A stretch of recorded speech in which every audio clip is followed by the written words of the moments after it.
Hello friends, I am Priyanka and you are watching Priyanka's teaching.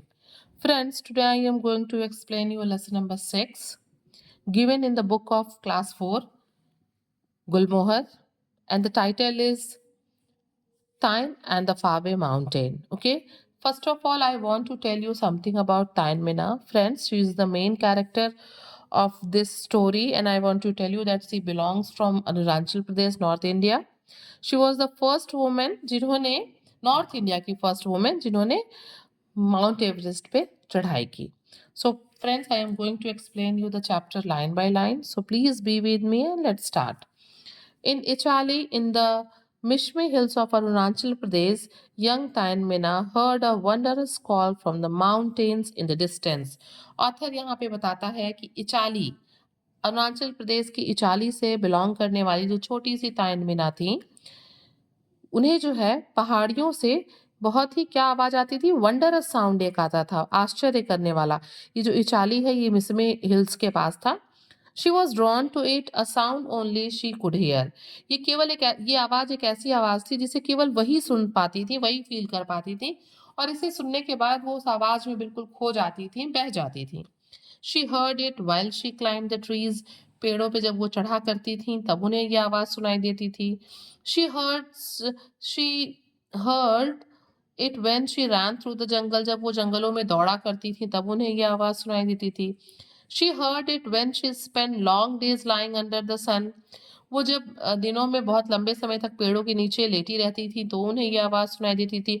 हुश the sound went हुश. और ये आवाज कैसी थी, यहाँ पे ऑथर उसको हुश हुश से शो कर रहा है, जैसे हवा के चलने की आवाज होती है ना, वो यही आवाज है.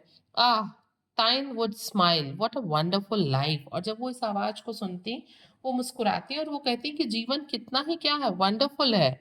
But one day her family moved out of Ichali to the closest big town. लेकिन एक दिन क्या हुआ, एक समय ऐसा आया, एक दिन जो है उनका पूरा परिवार इचाली के पास ही एक टाउन था, बड़ा कस्बा था जिसका नाम था रोइंग, और वो सब लोग वहां रहने के लिए चले गए. ताइन्स वर्ल्ड टर्न अपसाइड डाउन. और उनकी जो पूरी जिंदगी थी ताइन मिना की, वो बिल्कुल क्या हो गई, वो बिल्कुल अपसाइड डाउन, उथल पुथल हो गई. ठीक है. There was a school in Roing but the hush had been louder in Ichali. मतलब रोइंग रोइंग में स्कूल था जिसको वो सुनती थी, सॉरी, जहाँ वो पढ़ने जाना जाना था उनको, लेकिन उनको हमेशा जो वो आवाज है, उनके लिए वो आवाज बहुत वैल्यू करती थी. स्कूल जाना था, स्कूल में पढ़ना था, बट जो आवाज था वो उनको बहुत तेज, जैसे जैसे दिन बीतते गए उस आवाज की जो आवाज आती थी होश की, वो उनके अंदर वो तेज होती गई, उसको वो और ज्यादा फील करती गई. Tine wanted to return to her mountains again. वो चाहती थी कि वापस वो इचाली चली जाए उन पहाड़ियों के बीच में. ठीक है. So she trekked to school every day for 10 years, looking sadly at the mountains in the horizon. और चूंकि वो वापस माउंटेन्स में जाना चाहती थी, इसलिए उन्होंने क्या किया, so she trekked to school every day for 10 years. 10 साल तक लगातार वो जो है स्कूल, प्रतिदिन स्कूल गई. और कैसे, ट्रक्ड मीन्स होता है walk slowly and heavily, means कि बेमन से चलते हुए, मतलब वो गई क्योंकि उनके अंदर वो जो साउंड था वो डे बाय डे लाउडर होता जा रहा था. उसको जो फैसिनेट करने का जो उनके अंदर था, हवा जो उनको फैसिनेट करती थी, वो साउंड वो और ज्यादा ही लाउडर होती जा रही थी. ठीक है. Looking sadly at the mountains in the horizon. और जो दूर से हॉरिजोन में जो माउंटेन्स दिखता, वो उनको बहुत दुखी करता. क्यों? क्योंकि वो उसके पास नहीं जा सकती थी. हॉरिजोन वो प्लेस होता है फ्रेंड्स जहाँ पे हमको अर्थ और स्काई मिलते हुए फील होते हैं. ठीक है. तो दूर जहाँ पहाड़ियां उनको देखती हैं तो उसको देख के वो दुखी होती. When she finally finished her schooling, जब फाइनली उन्होंने अपने स्कूलिंग को खत्म कर लिया, Tine applied to be porter for army. उन्होंने क्या अप्लाई किया, उन्होंने आर्मी मतलब पोर्टर के लिए अप्लाई किया. पोर्टर वो लोग होते हैं जो क्या करते हैं, सामान को जो है कैरी करते हैं, हैवी हैवी लोड्स को जो है कैरी करके एक जगह से दूसरी जगह पे पहुंचाते हैं. तो यहाँ पे ऑथर कह रहा है कि Tine applied to be a porter for army expedition in the mountains. तो उन्होंने क्या किया, उन्होंने पोर्टर के लिए अप्लाई किया, और वो भी कहाँ किया, जो आर्मी का जो एक्सपीडिशन होता है, जो अभियान होता है, एक्सपीडिशन मीन्स अभियान, कि वो लोग जो जब माउंटेन पे चढ़ते हैं तो उसके लिए कि ये क्या करेंगी, ये सामान को हैवी लगेज को लेके जो है माउंटेन पे चढ़ेंगी। She would have to carry heavy loads and marched over long distance. मतलब उनको क्या करना होता था, उन्हें जो है भारी चीजों को अपने ऊपर लेके और चढ़ते हुए ऊपर जाना होता माउंटेन्स पे, चढ़ाई करनी होती बहुत लंबी दूरी तक। But women were not allowed to be porter in those days. यहाँ पे ऑथर हमें बताना चाहता है कि जिस टाइम उन्होंने पोर्टर के लिए अप्लाई किया था आर्मी में, उन दिनों में जो ये पोस्ट है कि महिलाओं को नहीं दी जाती थी, इस पे जो है केवल जेंट्स काम करते थे, पुरुष काम करते थे। तो at that time women were not allowed to be porters. Tine did not let that stop her. मतलब तो भी ये जो चीज थी उन्हें रोक नहीं सकी। ठीक है, कि पोर्टर्स का जो प्लेस है वो सिर्फ मेल के लिए होगा और उन्हें नहीं अपॉइंट किया जाएगा, ये चीज उनको जो है रोक नहीं सकी। She dressed as a boy and started to work. उन्होंने क्या किया, उन्होंने अपनी आइडेंटिटी छिपाई, उन्होंने लड़कों की तरह कपड़े पहने और उन्होंने अपने काम को शुरू किया। Carrying nearly 25 kilometres of luggage every day. और वो रोज क्या करती, रोज लगभग वो 25 किलोमीटर तक की दूरी जो है वो भारी भारी चीजों को लेके जाती आती। A whole week passed before anyone realise that she was a girl disguised as a boy. मतलब पूरे एक हफ्ते बीत गए और कोई भी जो है उनको मतलब ये समझ नहीं पाया, रियलाइज नहीं कर पाया, पकड़ नहीं पाया कि वो लड़के के भेष में कौन है, एक लड़की है।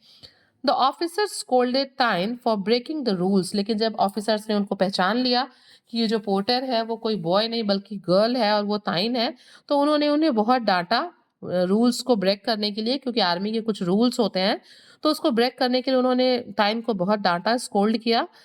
But they knew that Tine knew the route better than anyone else. लेकिन उन्हें ये बात बहुत अच्छे से समझ में आ गई थी कि बार बार वहां पे जाते जाते ताइन को जितने अच्छे से रूट यानी कि रास्ते के बारे में पता था, वो उतना अच्छे से किसी को भी नहीं पता था। So they allowed her to continue working. और इसीलिए उन लोगों ने क्या किया, आर्मी के लोगों ने ताइन को कंटिन्यू कराया as a porter. Due to this act of hers women were later allowed to become porters. और उन्हीं के स्टार्ट करने से, उन्हीं के शुरू करने से, चाहे उन्होंने आइडेंटिटी छिपा के की या फ्रीली की, लेकिन उन्हीं की उनकी इस एक्ट की वजह से, काम की वजह से बाद में जो है वुमेन को भी पोर्टर के पोस्ट पे अपॉइंट किया जाने लगा। वुमेन को भी अलाउ किया गया कि वो पोर्टर का काम कर सकती हैं। ठीक है। In the army Tine worked on many expeditions and soon become a coordinator. मतलब यहाँ पे ऑथर हमें बताते हैं कि आर्मी में जो ताइन थी उन्होंने कई अभियानों में वो लगेज को लेके गई एज अ पोर्टर, और बाद में उन्हें क्या बना दिया गया, कोऑर्डिनेटर बना दिया। कोऑर्डिनेटर क्या होता है फ्रेंड्स, कोऑर्डिनेटर होता है कि इस चैप्टर के अकॉर्डिंग हम अगर कहें तो someone who plans trips to the mountain, जो ट्रिप्स को क्या करता है, प्लान करता है। Okay. It was on one of her expedition as a coordinator that she met doctor Romi Mitti. ठीक है, एक अपने किसी एक्सपीडिशन के दौरान ही, उनके इतने ढेर सारे जो एक्सपीडिशन है उसी में से किसी एक एक्सपीडिशन में एज अ कोऑर्डिनेटर वो डॉक्टर रोमियो से मिली। At that time doctor Mitti was working to promote adventure sports in Arunachal Pradesh. उन दिनों में जिस टाइम वो डॉक्टर रोमियो से मिली, उन दिनों में वो क्या कर रहे थे, वो अरुणाचल प्रदेश में एडवेंचर को जो है, एडवेंचर स्पोर्ट्स को प्रमोट कर रहे थे, आगे बढ़ाना चाहते थे। And spotted times talent. और उस समय डॉक्टर रोमियो ने क्या देखा, तब उन्होंने उस टाइम में ताइन के अंदर के टैलेंट को देखा कि वो कितने इजीली और कितने एक विल पावर से जो है माउंटेन पे चढ़ाई करती हैं। You are a gifted climber he told her. और डॉक्टर रोमियो ने ताइन से कहा कि तुम जो हो एक गिफ्टेड क्लाइंबर हो, मतलब ये जो है ये गॉड गिफ्टेड है, इनबॉर्न है। You have the strength and the determination. तुम्हारे पास स्ट्रेंथ, ताकत भी है, एंड डिटर्मिनेशन, इच्छा शक्ति भी है कि मुझे ये काम करना है। Okay. Now all you need is technique. और फिर उन्होंने कहा कि तुम्हें जिस चीज की जरूरत है वो है टेक्निक की। फ्रेंड्स, अगर हमें कोई चीज कितने भी अच्छे से आती हो, लेकिन अगर हमें टेक्निक पता है तो उसको हम कम समय में और अच्छे से कर सकते हैं। Okay. Dr. Meti became Tyne's mentor and she began her training as a mountain climber. क्या हुआ, उसके बाद से जो डॉक्टर रोमियो थे वो ताइन के क्या बन गए, मेंटर बन गए, गुरु बन गए। And she began her training as a mountain climber. और उसके बाद से ताइन ने उनसे ट्रेनिंग लेनी शुरू कर दी एज अ माउंटेन क्लाइंबर की, पहाड़ी पे चढ़ने वाले ट्रेनिंग लेनी शुरू कर दी।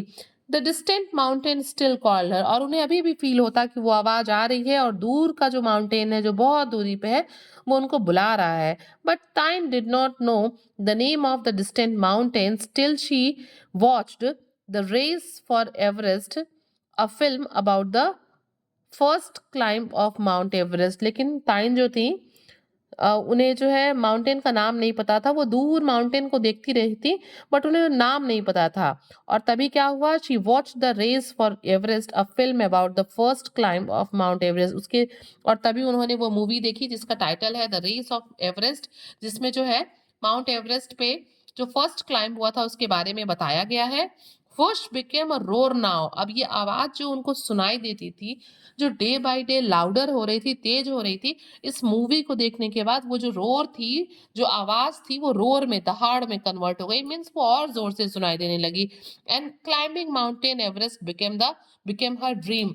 और माउंटेन एवरेस्ट पे चढ़ना जो है इस मूवी के बाद से उनका क्या हो गया, उनका एक मास्टरपीस हो गया, उनका एक सपना हो गया कि उनको इस पे चढ़ना ही चढ़ना है. आफ्टर मंथ्स ऑफ प्रिपरेशन, टाइन finally reach the Everest base camp in Nepal. और बहुत तैयारियां करने के बाद, बहुत सी टेक्निक को सीखने के बाद फाइनली टाइन एक दिन जो है एवरेस्ट बेस कैंप नेपाल में पहुंच गई. It was extremely cold. वहां पे बहुत ठंड थी. And the air was thin. और हवा जो क्या थी वो थिन मतलब लाइटर थी. ठीक है. Time train there for a few days. कुछ दिनों तक उनको वहां पे रह के ट्रेनिंग लेनी पड़ी to get use to the harsh weather and then began her climb. क्यों वहां पे रुक के मतलब ट्रेनिंग लेनी पड़ी? ट्रेनिंग तो उन्होंने पहले भी ली थी बट जो वहां का वेदर था वो बहुत हार्श था और उनको वहां पे चढ़ाई करनी थी तो अपने आप को थोड़ा एडजस्ट करने के लिए वहां पे उनको कुछ ट्रेनिंग लेनी पड़ी. The climb was difficult. चढ़ाई बहुत कठिन थी. It was divided into 4 sections. उस चढ़ाई को पूरे माउंट एवरेस्ट के 4 सेक्शंस में डिवाइड कर दिया गया था so that the climbers could take rest at different camping points. ताकि उन चारों पॉइंट्स पे जो है बारी बारी से रुक रुक के जो माउंटेनियर्स हैं, जो क्लाइंबर्स हैं, वो थोड़ा सा रेस्ट कर सकें. ठीक है. While climbing to the top of the mountain, मतलब ऊपर पहुंचने से पहले, चोटी पे पहुंचने से पहले जो 4 पॉइंट्स हैं वहां पे जो माउंटेनियर्स हैं वो रुके, थोड़ा रेस्ट कर सकें. ठीक है. कुछ प्लानिंग कर सके. But by the time Tyne and her companion cheering Sherpa reached the second camp, the weather had grown worse. और यहाँ पे ऑथर बताता है कि लेकिन टाइन और उनकी जो कंपेनियन थे, साथी थे, चेयरिंग शेरपा, जब ये लोग जो है रीच द सेकेंड कैंप, ये जब अपने सेकेंड कैंप पे पहुंचे, जो 4 पॉइंट्स थे उसमें जब इन्होंने सेकेंड पॉइंट पे, सेकेंड कैंप पे ये रीच किए, the weather had grown worse. जो जो मौसम था वो बहुत ज्यादा खराब हो गया. पहले ये बैड था, अब वर्स हो गया. ठीक है. I don't think I will get another chance to do this, Tine replied. और ताइन ने तो एकदम डिटर्मिनेशन कर रखा था कि उनको वहां चढ़ना है. It was her dream. और उन्होंने कहा, जो शेरपा से उन्होंने कहा कि आई डोंट थिंक, मुझे नहीं लगता, I will get another chance to do this, कि मुझे ये करने का दोबारा कभी मौका मिलेगा. Okay. She could hear the musical whoosh growing louder and louder. अब जो आवाज पहले वो सुनती थी, जो बाद में फिर लाउडर हुई, फिर जो रोर हुई, अब वो हुश की आवाज ग्रोइंग लाउडर एंड लाउडर, मतलब म्यूजिकल, मतलब उनको बहुत एंटरटेन कर रही थी. वो कहीं ना कहीं खुश भी थी कि वो चढ़ रही हैं और वो आवाज उनको अपनी तरफ खींच रही थी. टाइन and Charing somehow managed to reach their final cap. किसी भी तरीके से वेदर से लड़ते हुए, डिफिकल्टीज को फेस करते हुए, हर्डल्स को क्रॉस करते हुए वो अपने फाइनल कैंप में पहुंच गए. Just as they were about to take rest, अभी जैसे ही वो रेस्ट करने वाले थे अपने फाइनल कैंप में पहुंच के, the stormy wind blew their tent. तभी बहुत जोर की तूफानी हवा चली और उस हवा ने जो है उनके टेंट को उड़ा दिया. एंड सप्लाईज अवे, और उनकी जो चीजें थी, जो उनकी नीड्स को फुलफिल करने वाली चीजें थी, जो सप्लाईज थी, वो भी उसके साथ उड़ गई. They had to spend the night in one borrowed tent. उनको जो है दूसरे के टेंट में अपनी रात गुजारनी पड़ी, उधार लेके बोरोड टेंट में. And when they set of for the final climb the next day, और अगले दिन जब वो अपने फाइनल क्लाइंब के, मतलब चोटी पे पहुंचने के लिए उन्होंने अपनी एक्सपीडिशन को स्टार्ट किया, अभियान को चालू किया. ऑल टाइन and Charing had was a packet of noodles. और उनके पास क्या बच गया था भाई? उनकी सारी सप्लाईज तो टेंट के साथ उड़ गई थी. अब उनके पास जो कुछ भी बचा था वो था अ पैकेट ऑफ नूडल्स, एक packet noodles. Let's share half of it, Chhiring suggested. और तभी उनके कंपेनियन शेरपा ने कहा कि चलो हम इसको हाफ हाफ शेयर कर लेते हैं। Tine nodded her head smiling finally. Nod means क्या होता है? नहीं में किसी चीज को हिलाना, सर को हिलाना। ठीक है, तो ताइन ने अपने सर को नॉड किया, नहीं में हिलाते हुए उन्होंने स्माइल किया, बहुत ही दृढ़ तरीके से, डिटरमाइंड वे में, और उन्होंने कहा if we make it alive we will eat the other half. उन्होंने कहा नहीं, अगर हम अपने एक्सपीडिशन को पूरा करके जिंदा वापस लौटते हैं तब हम हाफ जो है खाएंगे। Okay, the higher they climb the stronger the wind grew. वो जितने ऊपर होते चढ़ते जाते, जो हवा थी वो उतनी ही स्ट्रॉन्गर होती जाती, बहती जाती। ठीक है, for every 2 steps they took it send them back a step. क्या होता है? जैसे माइनस मार्किंग होती है ना, वैसे ही जब ये माउंटेन पे 2 स्टेप चढ़ते तो हवा इनको 1 स्टेप पीछे कर देती। The wind strength and hall around them. ऐसा लगता कि जो हवा है वो चीख रही है। ठीक है, हवा का एक मतलब हवा बहुत जोर से होने की वजह से, स्टॉर्मी विंड होने की वजह से एक मतलब चीखने की आवाज हवा से सुनाई देती।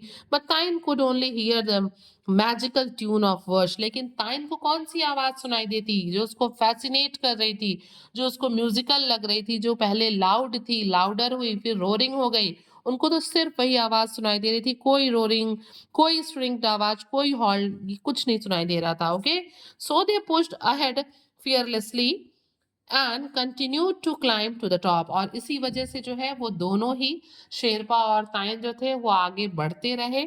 उन्होंने अपना चलना जारी रखा बिना डरे, और वो टॉप पे पहुंच गए। फाइनली एट 10:45 AM ऑन 9 में 2011 ताइन्स efforts were rewarded.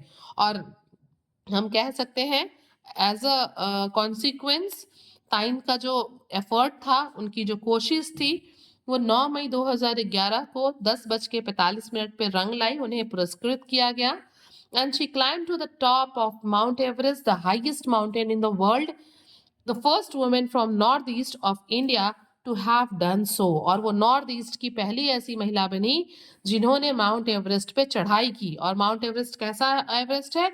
Highest mountain in the world. Okay, और she had found her faraway mountain. ठीक है, she had found her faraway mountain and was finally one with the sound that had called her all her life. और वो finally उस फारवे mountain जिसको वो बहुत दूर से देखती थी, वो उसके पास पहुंच गई, और फाइनली जिस आवाज को वो हमेशा फील करती थी, जिसमें वो बह जाती थी, ड्रॉन अवे होती थी, और वो वहां पहुंच के उस आवाज को सुनी, और पूरे लाइफ जो है उनको ये आवाज जो है फैसिनेट करती थी। उसके पास फाइनली वो पहुंच गई। फ्रेंड्स,